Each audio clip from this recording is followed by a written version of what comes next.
2, Episode 12, 15 Minutes of Shame. In fact, we would like to put cameras in your house and follow the human drama that is your family. Kind of like the real world.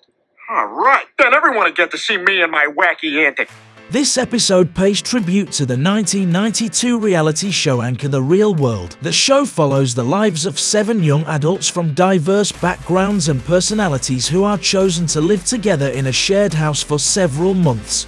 Its supposed unscripted and uncensored nature has made it a significant cultural phenomenon as it brought reality TV to the mainstream, setting the stage for a plethora of similar shows that followed. The Real Life of Griffins is far from its entertaining predecessor. I don't know how the replacement family became more popular than the actual Griffins. Stewie and Peter alone are comedy gold. I said egg whites only! You're trying to give me a bloody heart attack? Make it again!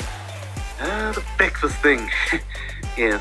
It wasn't even about the eggs, really. Frankly, I like the yolks. I have no problem with it. It's just, there's always been a lot of tension between Lois and me. And it's not so much that I want to kill her.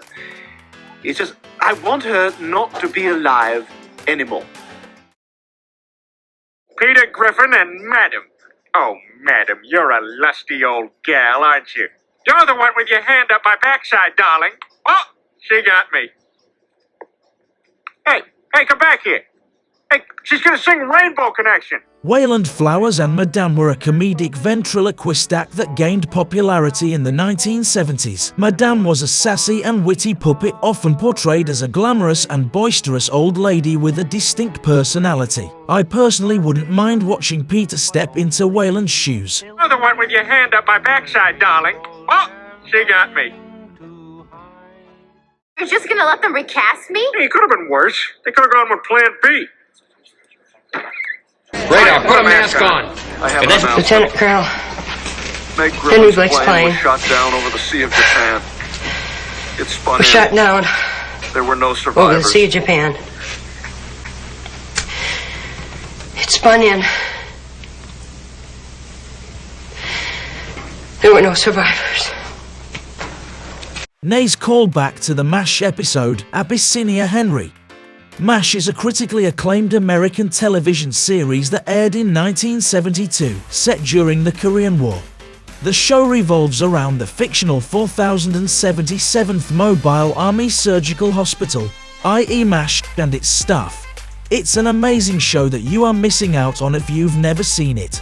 In the episode that Family Guy is referencing, Colonel Henry Blake is set to leave the hospital as his tour of duty comes to an end. The episode builds up with light-hearted farewells and heartfelt moments between the characters as they bid their beloved leader farewell. However, the tone of the episode takes a dramatic turn when the company clerk receives a message as the group gathers in the operating room. Just as we see in the Family Guy clip, there is devastating news that Colonel Blake's plane was shot down over the Sea of Japan and there were no survivors. There were no survivors. Ladies and gentlemen, this is some good television. Then of course Stewie brings the punchline. Who do I see about the Section 8?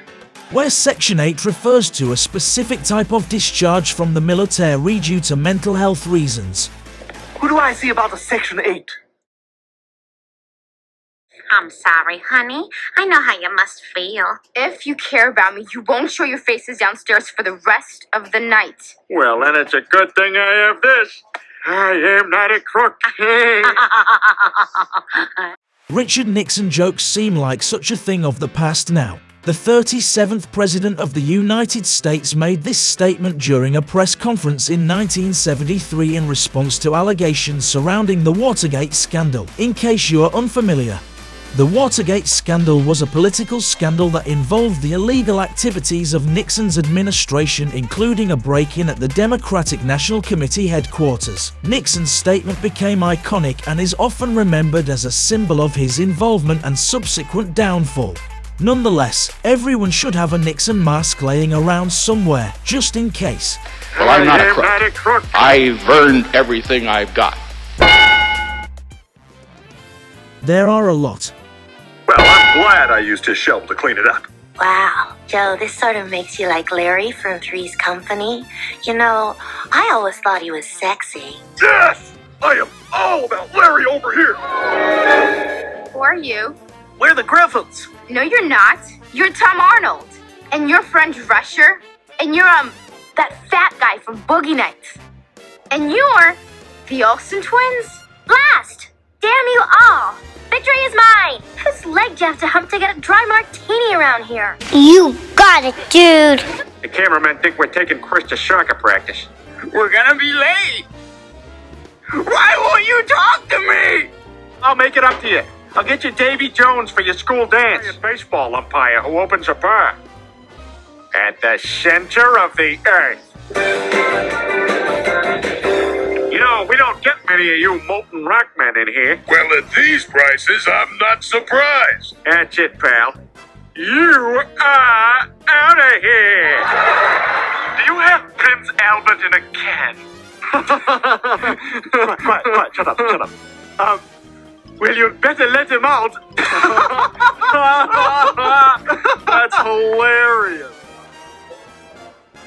All right, now we're gonna use a fan brush here. And I want you to take some hunter green. And we're gonna put a happy little bush right down over here in the corner there. And that'll just be our little secret. And if you tell anyone that that bush is there, I will come to your house and I will cut you. Oh, jeez, mine doesn't look anything like his. Ah, the hell with it.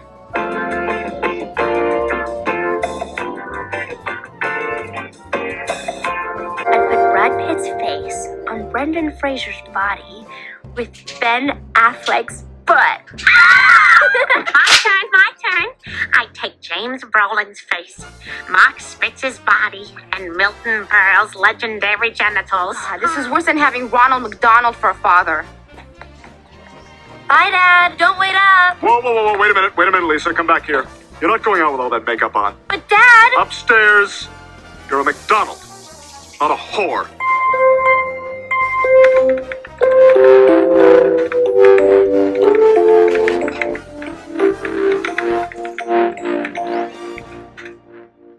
Hey, Lois, there's a Bible in here.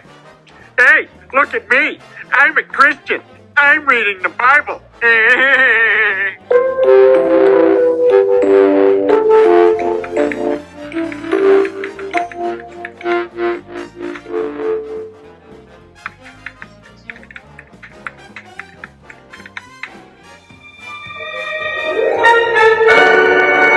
Oh, Peter, you promised me you wouldn't drink at the stack party.